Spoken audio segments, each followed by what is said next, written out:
For a while now, I've been working on a world-building project called Eucrasia, based on the medieval medicinal practice of humorism, or the Four Humors.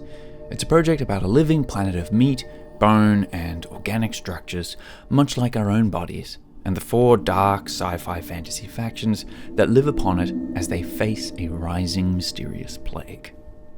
This project began as just a setting kind of idea, but since then it has become a lot more complex an endeavor, and honestly my first real attempt at world building.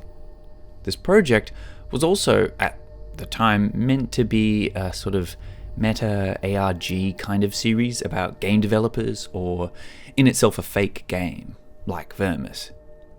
I say all this because before I get into the nutrient-rich meat and bones of this video, I thought it a good time to clarify some things with you guys. Eucrasia is currently a dual project of sorts, with each feeding into the other. On one side is Eucrasia, the world. The flora, fauna, people, and geography of the place, its history, are all there, and these are primarily the videos that I've been releasing on it. This portion is an ever-growing world-building journal with input from you guys as Eucrasia expands and changes onwards. The other side is a tabletop game set within and about that same world, Eucrasia, with its own system and aspects. I've only released 2 videos about that so far, and this project is also something I wish to continue, but as the world builds, so too does the TTRPG, and changes are made. At the same time, with the 2 playtest sessions I've done so far, I've made changes to the world building portion as a result of player actions, questions, and exploration. So ultimately, the Eucrasia project is both a world-building lore explorer and a tabletop RPG in the works, with the latter being much slower and honestly time-consuming, hence why I haven't really covered it that much. Until now. As you may have noticed, this video is about the schools and teachings available in Eucrasia's hallowed halls of gore and gizzards. Note, while writing this script, realize the term gizzards for wizards would be great, but anyway. Schools and teachings are a TTRPG aspect of the world, but may exist in a non-game capacity as well. Essentially, a school is a group of abilities one can study, and the teachings are those said abilities. So like a class and its skills, but any character can learn any school or teaching. There are 20 schools and 4 teachings in each. These 20 schools are separated between the 4 main player stats in the game, so 5 schools per stat. These stats are Corpus, Mentem, Astutia, and Sensus. So very basically, body, mind, awareness, and emotions, but each covers a wider array of areas and actions in those groups. In Eucrasia, the tabletop, players' proficiency at each stat is represented by how much strain they have to spend in each stat. There are no modifiers in general, instead a spendable resource, strain, that you can use to improve a roll, use for abilities, and pay for other benefits. Players roll 1d8 for actions, with higher being better, and each strain is 1d4 they can add to rolls or spend to use abilities. There's pros and cons to spending strain, which I won't get into just now, but that's the core basics of the system. So now that we know the stats, we can choose the schools and teachings that would suit our playstyle. Doing a deep dive on 80 abilities is a bit of a time sink for you as much as me, so I'm going to do a terminology dump here. Get your Word docs, pen and paper, and short-term memory ready, gang. Right. Strain equals the dice available to spend on a related stat. HP, health, I know you know, but you know. Overpowered equals rolling above 8. Affliction is a specified condition effect with a variety of effects on those affected. Those afflictions are: bleed, take damage when you move, attract certain wildlife; poisoned, debuff and damage per turn; hallucinate, see things that aren't real, 8 different types, roll a d8; festering, a slow, mutating end, there is no cure, your character will die; blinded, true dark vision; fear, cannot move near scary thing; insane, temporary loss of character control; gloom, so depressed you debuff and roll at disadvantage, cured by time and talk among allies; ruin, nullifies buffs or special effects of held items; melt, literally melts items over time until gone; beguiled, charmed, but I used a cooler word. Okay, with that said, let's go to school, students. First, in the Corpus category, we have letting. So, the teachings within the School of Letting is Simple Purge. At the cost of 1 HP, you can remove 1 affliction, except festering, currently affecting you, with additional afflictions removed with the cost of additional HP and 1 sensus strain. So, things like bleed, like being beguiled, that sort of thing, you can remove. However, perhaps, beguiled, that might be something that requires a roll, because why would you heal yourself if you were charmed? Next, inner levy. You can staunch your internal flow as well as that of others. You can cure the bleeding affliction without tools or aid, and cause bleed on yourself, if you wish. Any rolls made attempting to incapacitate, utilizing holds or grips, preventing airflow on a target are made with advantage. So one thing to note now, you'll notice I've kind of added a few passives to abilities. It's not just 1-to-1 sometimes, but that may change. However, hey, there you go. Third teaching in the School of Letting, Strike to Purge. A swift strike of your favored limb can expel internal fluids, elements from a target. With an unarmed strike, you can choose 1 of 4 elements to attempt to expel. 1. Vigor. Prevent movement for 1 turn. Poisons. Cure, poison, or hallucinate. Bowels. Causes slippery terrain. Grey matter. Target rolls Mentem and Astutia at disadvantage. Reduces cognitive function. And finally, flow state. When under the bleed affliction, your mind sharpens and fear dissolves as geysers of red pour from you. You are now immune to fear and hallucinate. Get a +1 to attack rolls. Can blind people with splashes of your blood roll 1d8 with a 6 or above, causing the blind condition, and you can skate gracefully in your own blood at high speeds. Another thing that I hope to achieve, and you may notice with some of these abilities, is some synergy between them. So, with the previous one, in a levy, you can cause yourself to bleed. Why would you do that? Because flow state. And so on and so forth. Okay, on to the next school within Corpus, which is Amplifico. Surge. At the cost of 1 Corpus strain, perform a second combat action, attack or defend, during your turn in combat. Next teaching, Pineal Chemica Extractor. Once per session, use a retractable bone to pierce a target in the head, regain 2 Mentem strain at the cost of suffering the hallucinate affliction. Blind Focus. A white fog clouds your eyes before you see that which you yearn, and nothing more. Suffer the blind affliction in exchange for pinpoint oral detection of an item or person you've seen before. You are immune to fear while in this state, and it stops the hallucinate affliction. Blind Focus stops after a short time, 1 round. Chitin Resolve. Roll 2d4 when defending in combat. This ability is affected by Ruin Affliction. Our next school, Consumption. Digestive Storage.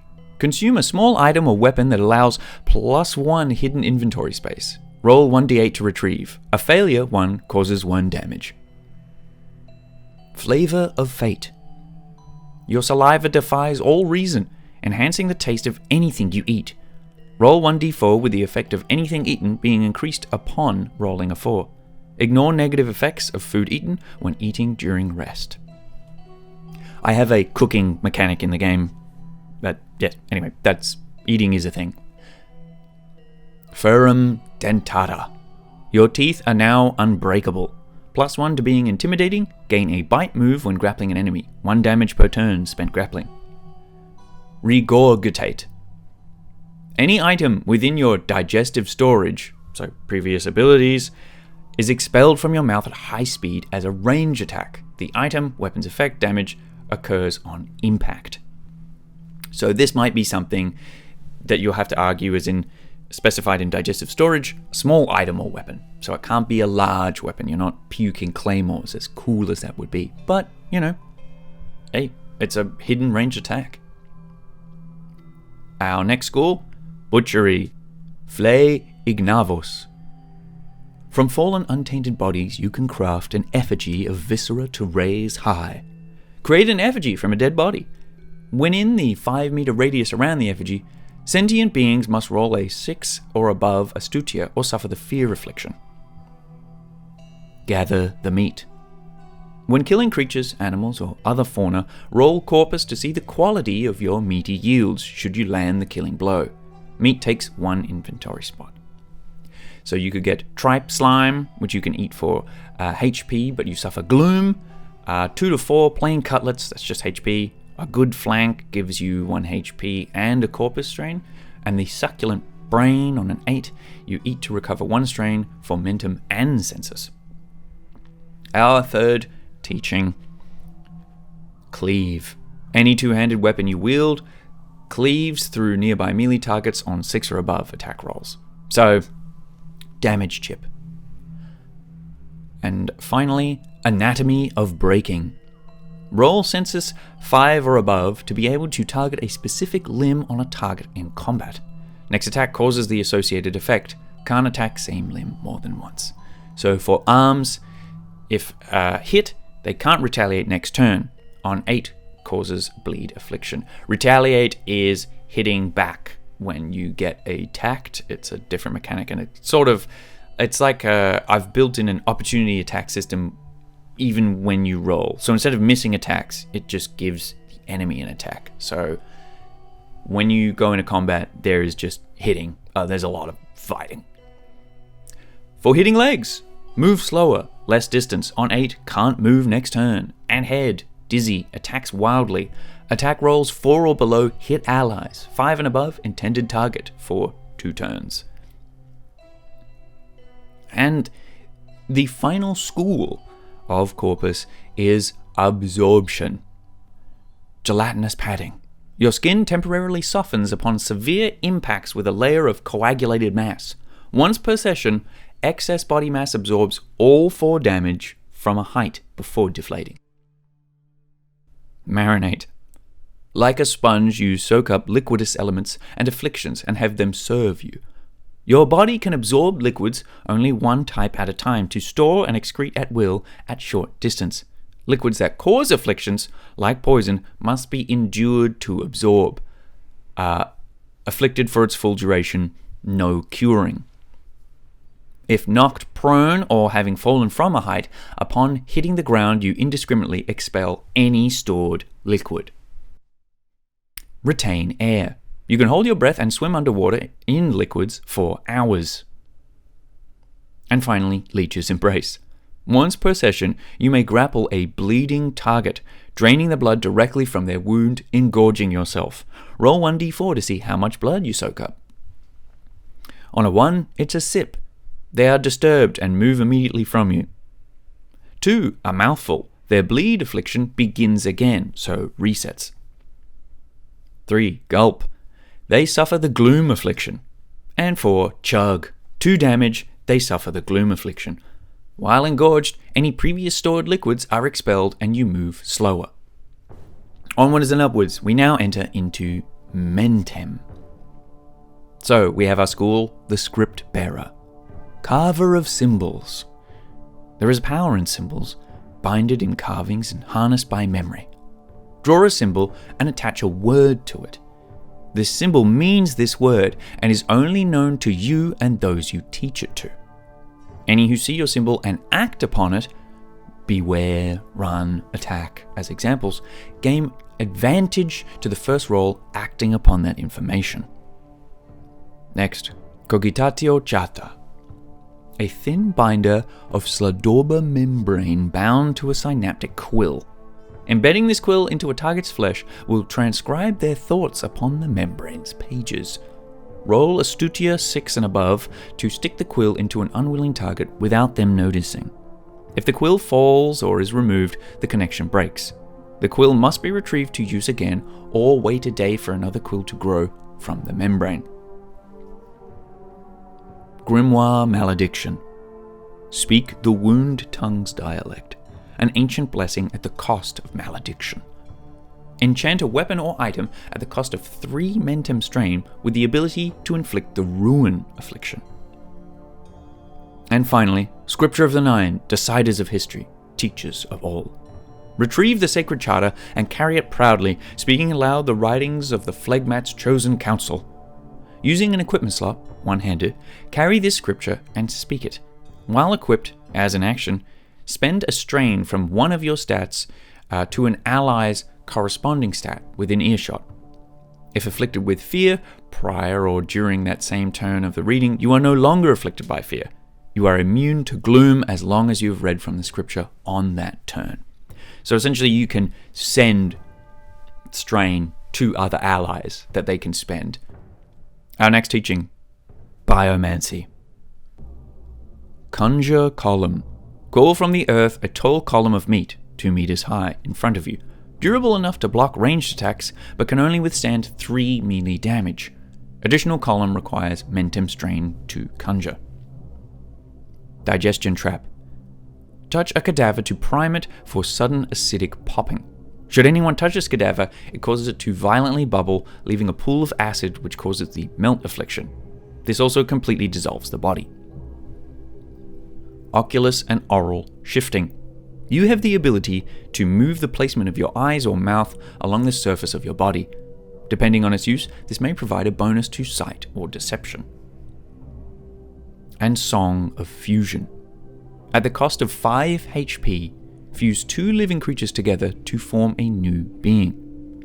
You must be within melee distance of both and touch them. Roll Corpus 6 and above to sing the choleric song. Be warned, for the abomination's allegiance is not assured. Roll 1d8 to see what creation is born. Creations have 5 HP. So, 1 to 3, Clot Dog, mangy crimson mutt with rancid limbs, loyal and stupid. Pustulastria, a gorgeous pus which belches pheromones, causing the beguile affliction in a wave. Disloyal, requires cunning to command. 6 to 7 is a Zetcher, a wasp-like humanoid with a coiling head of green intestines, loyal if fed. And finally on 8, Orgoventi, a massive slab of muscled torso with 5 eyes, 1 large leg, 3 damage, every attack pushes everybody back. Good at defending. Our next goal, Pathology. Micromuto. Temporarily shrink yourself and inventory to the size of a tooth. Roll 1d4 to see how many minutes before you return to normal size. Returning to normal size in a confined space damages you and that space for 1d4 plus 2. I Immunofacti. Choose 1 target. At the cost of 1 Mentem strain, as long as you keep clear sight of them, they roll at disadvantage for anything to resist, cure, or prevent an affliction. Prionolpat. With a simple application, you infuse a projectile with twisting proteins. With a ranged weapon, you can enhance an attack with 2 Mentem strain. The attack misfolds the target, causing involuntary contortions. For 2 turns, if they hit with melee or ranged targets, they roll 5 or below, they attack the nearest ally. 3 and below, they hit themselves, after which the effect stops. And finally, Conjure Leucocyte. At the cost of 3 HP or 2 Mentem and 1 Corpus, summon a large, merciless white floating sphere, whose sole purpose is to destroy infection. The sphere targets the nearest affliction individual, prioritizing 1 through 4. So 1 Fested, 2 Ruin, 3 Poison, 4 Melt. Upon contact, the sphere adheres to the target, preventing movement and causing 3 damage for 3 turns until it deflates in a haunting scream, causing the fleer affliction to any nearby. Next school, Gorology. That's geography. Inhabitant Insight. Gain a +2 to any rolls attempting to understand a specific culture, its people, or specific practices. Thy body a field. Plant and grow certain fauna within your back to harvest at a later date. Once per session, use a food item to sow in your back. Next session, it will have grown into a harvestable bounty. Roll 1d4 + 1 to see how much food you've produced. Sphincter Travel. At the cost of 1 Mentem, create a single interlocking organic gateway that allows the travel of one humanoid-sized individual from one location to another. 2 gateways are required, which, once created, transport individuals from one to the other seamlessly. Only 2 gateways at one time. Only allies can use this mode of transport. Essentially, it's portals, but with sphincters. And finally, Echo Droplet. Releasing a single sonically charged bead of sweat, its splash echoes through structures, allowing you to perceive their layout. Rolling Mentem, you can learn the layout of an unseen area by echolocation. An overpowered roll allows you to detect living creatures or enemies. And finally, Mycology. Regenerative Spores. Scattering spores upon a wound can seal them with healing mold. Spend Mentem Strain to heal 1d4 of HP. Multiple strain can be used to add additional d4s, but must be in close proximity to do so. Dose of Cybin. A portion, if used correctly, heals and allows sight most obtuse. Roll 1d8 Mentem with 6+, curing fear, gloom, and beguiled afflictions, replacing it with hallucinate. Illumination Planted. Each day, you have 5 small glowing mushrooms you can place upon surfaces that adhere to them, creating a soft light. The mushrooms also shine their light towards the nearest concentration of rot, death, and decay. And finally, Brittling Mold. A wide, pouring spray of mold fired from your hand, coating any structures, constructs, or defensive equipment in ebony mold. Structures, walls, and constructs are easier to destroy and damage thereafter. If used on targets, their defensive equipment weakens, becoming -2 to defend rolls. Whew! How we doing? Alright. Halfway there, gang. Now we're up to Astutia. And our first school is the Tongue of Snares. To trust is to gamble. When lying or deceiving someone, gain +1 to these rolls. Dolus is my will. At the cost of 2 Astutia strain, cause the beguiled affliction on an individual. They enjoy your company and wish to aid you for 1 hour. Once the time has passed, they realize they've been charmed and grow aggressive towards you. Rile the Populi. In your throat spins the strings of inciting violence, ready to pull the humble into bloodshed. Once per session, roll 1d8 Astutia to inspire non-aggressive NPCs into a fervor of fighting. On a roll of 1 to 5, 1 person surges into blind destruction. 6 to 7, 3 people form an impulsive riot. And at 8, 5+ people enter a state of instantaneous combat. If the roll is overpowered, a crowd enters a foaming rage state, unable to be calmed without being restrained. And our last teaching of the school, dedicated a secular. By your side, trained in your shadow, follows a person to serve you in your machinations. Command a loyal follower to seek and retrieve things of importance. What is their name? What disfigurement do they bear? Once per game, at the cost of 1 Astutia, send your follower to gather a resource. Information on a person, a place, a creature, or lure someone somewhere. Roll 1d8 to see how effective they are at this task, returning shortly with the request fulfilled. Maybe. Of mirror as mirror.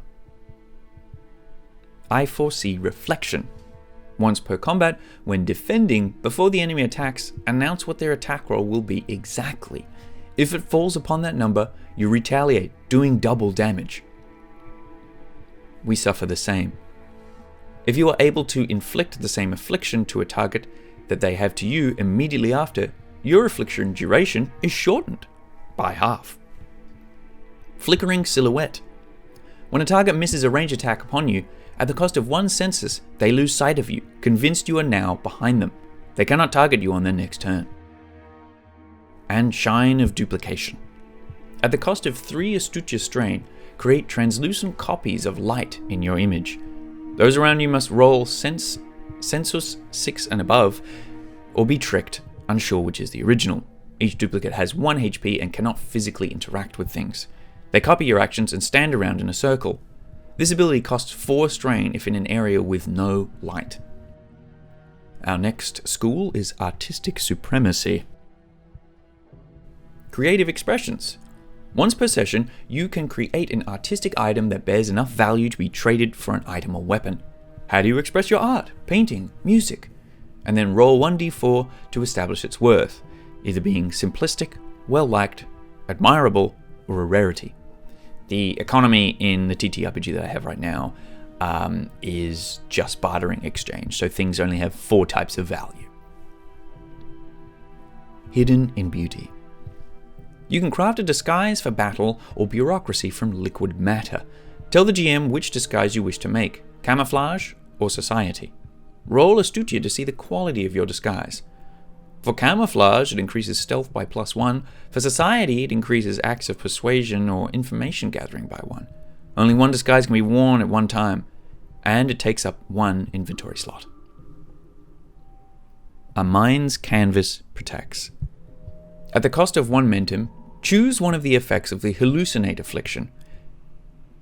By taking this on board, you negate the disadvantage of Gloom. And Render to Recall. You carry an ink sickle and wield it well. You can draw something you've seen with startling accuracy upon a bone paper scroll. Using a drawn recollection to bolster an argument or to help locate a specific person or item gives you advantage to those rolls. People rarely question an ink sickle artist, as they are known for their impeccable rendering of seen things. Our next school, the Savvy Constructor. Restful Fortification. Can craft small but comfortable quarters from simple resources that can house 4. Increases the effectiveness of rest by 1d4. Smaller animals tend to steer clear of this shelter. Improvised Engagement. You can fuse 2 weapons together as long as one is one-handed melee and the other ranged. Roll Astutia 7 or above to successfully do so. Any repeated attempts risk destroying one or both of these weapons. Clad in Tools. You carry your craft upon you always, should it be needed. Whenever attempting to repair, build, or manipulate something, gain a +1 to that roll.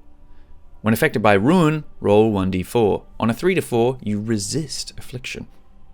You can now craft simple toys, trinkets, and jewelry. And finally, Makeshift Outpost. When taking the rest action, you can, instead of resting at the cost of 3 Astutia, spend your time crafting a makeshift tower. The tower allows you to see great distances, increased ranged attacks from you by +1, and makes it less likely to be ambushed or attacked while resting. This outpost remains where it is built and can be revisited or used by others, NPCs. Over time, it may become a small grateful village keen to aid you. And our final school for Astutia is Symbiosis, or Biogadgets. Once per session, you can choose any 2 available symbiotic creatures below to attach to you, allowing you to use their talents. The first is the Spine Hurler, a beetle with powerful incisors and an extendable spine which can fire its head towards prey. At the cost of 1 Corpus, fire the beetle head from your wrist towards a target, pulling them or yourself towards it. If target is alive or resisting, roll Corpus with the high result winning. Dervant Shell, an easily startled mollusk whose shell can inflate upon being threatened. At the cost of 1 Astutia, activate the mollusk, creating a temporary shield that adds 1d4 to defend combat actions. It can also be used to skate upon down inclines. Thirdly, the Zonzo Maggot, a slimy critter able to consume a memory from the dead. At the cost of 1 sensus, place the maggot upon a corpse, gaining 1 core memory from that cadaver. And finally, the Moaning Wretch Lurker, a horrid, gargoyle-like animal with a pulsating pink sac on its back. At the cost of 1 Mentem, prime the lurker to warn you of incoming dangers. While primed, you are less likely to be ambushed, and the first range attack made on you has -2 to its attack roll.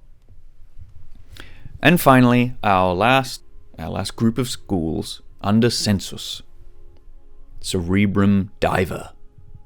Through strangers' eyes. Upon touching a living target, see through their eyes for 5 minutes. You'll be able to switch back and forth between theirs and your own vision during this time. At the cost of 1 sensus strain, extend the time of this ability by an hour. Emergo Infernum. At the cost of 2 sensus strain, enter the soul of a being afflicted with insane, fear, beguiled, or gloom. Face the manifested form of their affliction and do battle with it. You and GM roll 1d4, best of 3 rounds, with the highest result winning. If you succeed, the manifestation is defeated, the target is cured of their affliction, and you prevent the next affliction of that same type made upon you. Emergo Empathy. Gaze towards a target, locking eyes. That target will feel what you feel as long as your gaze is trained upon them. Anima Imperium. Upon touching a living target, possess it briefly. Roll senses to perform the action, with small creatures being 4+ and larger, more complex targets requiring 7 and above. During this time, your core body falls limp as you pilot the new one. The possession lasts 1 hour until you cancel it or travel to a distance from your body greater than 100 meters. Failing to possess the target costs 1 Mentem. If unable to pay, it costs 3 HP and your body falls prone for 1 turn. Our next school. Umbra Vas. Shadow Vessel. Stillness Veil. When standing still for periods of time, gain +3 to stealth rolls and become far harder to detect by animals. Abyssal Form. Once per session, wrap yourself in an undulating mass of shadows, extinguishing all lights within a large radius. Your melee attacks are now ranged. Attacks against you are at disadvantage, and range attackers that miss suffer the fear affliction. This state lasts for 3 turns. Shadow Fuga. You can glide short distances on vaporous wings of dark shadow. And Displacement. At the cost of 3 senses, switch places with an attacker, negating damage they would have done, the target rolling 1d8 with a 1 resulting in the insane affliction. With this one, the shadows, it might actually be something more like black mold. I haven't really... I'm going to theme spice that up. But yeah. Next, Gatekeeper. Heartless. Attempts to give you the beguiled affliction must roll a census 6+ to do so. If not, they suffer from the gloom affliction. I'm addicted to gloom. Next, Vow is made. A broken promise is cruel heresy to the monastery of the heart. A kept one restores faith. Once per session, you may make or ask a promise of yourself or someone. Keeping that promise restores 1 strain to each stat. Breaking that promise loses 1 strain to each stat. If broken by an NPC, you can no longer abide by their presence, rolling with disadvantage in any attempts to aid them, but rolling with advantage should it cause them dismay. Promises must have large stakes. Small offerings are meaningless. Pathetic. Gain 1d4 to your defense when defending and are attacked by targets afflicted with fear, insane, or gloom. Only happens once per afflicted target, does not stack with the same target. And speak of honesty. Any rolls made to discern if someone is lying or what their true intentions are that are overpowered, 8 or above, compel the person to speak the truth, but they hear themselves saying what they wish to say. So essentially, if you can roll above 8 or above, they tell the truth, but they don't know it. Our next school, Sage of Ecstasy. Voluptas Simula. To delight in the delight of others. When a nearby ally rolls a natural potent success, that's an 8, you gain 1 senses strain. Euphoria Mist. Intensify the senses with a fine vapor from your body, a sweet pheromone that few can resist. At the cost of 1 senses strain, release an invisible pheromone that causes those nearby to be euphoric. Dance, smile, and be merry. They are less likely to become aggressive and enjoy your company. An additional 1 senses strain causes the beguiled affliction to occur. Ecstatic dynamic. There is joy in movement and motion. When in combat, if you're able to move each turn for 3 turns, you become ecstatic. You can move further, ignore attacks from defending targets, so opportunity attacks, and ignore the fear affliction as long as you keep moving. Sensory overload. Once per session, when grappled or restrained, release a powerful shock from your paws, electrocuting the target, causing 4 damage, hurling them backwards. I'm doing my own thing. Of guilt and suffering. Punishment rewards. Gain +5 to the next roll you perform after rolling a failure. If it's overpowered, you take 1 damage, but regain 1 sense of strain. Runes of anguish. Carved across your body are the markers of suffering. Share them with ease. Roll 1d4 each session to see how many runes have raised to your skin surface. Embrace an individual to transfer a rune of anguish. Upon receiving damage, any individuals bearing a rune also suffer the same damage before the rune fades away. Roll Astutia 6+ to transfer without the target knowing. Upon my shoulders I take gladly. At the cost of 2 senses, after receiving an affliction, every additional affliction heals you for 1 HP. And finally, Tears of the Redeemed. Once per session, pray over the fallen body of an innocent soul, an ally or NPC. A single golden tear leaves your eye, splashing upon them. Roll 1d4. On a 1, they rise again to say or perform one final action. On a 2, their body convulses, filling you with agony. Recover 1 Mentem strain. On a 3, hundreds of golden beetles spill from their orifices, crawling upon you to give you +1 to the next defend action. On a 4, a white ethereal arm, only you can see, bursts from the body and gently wipes your tear away before receding. Restore 4 HP and gain the insane affliction. And that is the schools and teachings of the Eucrasia TTRPG. Yeah, so wow, that was quite a few. So again, yeah, whether these actual schools or, teachings, trainings exist in the world building sense, I haven't fully decided. I feel like they would, but I don't think we'll focus in on them as much. It's more treated as common knowledge, and only really expanded upon in the game. In the world building aspect, it's just sort of a known thing. Someone might just mention that they know butchery, that kind of stuff. This has been a different style of video, I know. I hope you guys enjoyed it. As far as plans for the future, I'm considering getting a very early rough draft version going in a doc and sharing with you guys, probably through Discord or Patreon, so that you guys can play test what I have so far, and then we can kind of come back, see what works, see what doesn't. Even reading through this now, I saw a few, it was like, oh, yep, that's gonna be, yeah. But yeah, thanks so much for watching. Thank you so much for all the support. Huge thanks to my patrons. It's greatly appreciated, and it's going towards funding artwork for a new video about another hero of Eucrasia, like Sanctus Viscera. Except this one is from the deserts. Incidentally, special treat for watching all the way to the end. Check out this artwork of Big Mama Red, Sanctus Viscera by Srutis. Hope I got that right. So good, so terrifying, and those thighs. My god. Anyway, I've been Haunted Picnic, and I'll see you all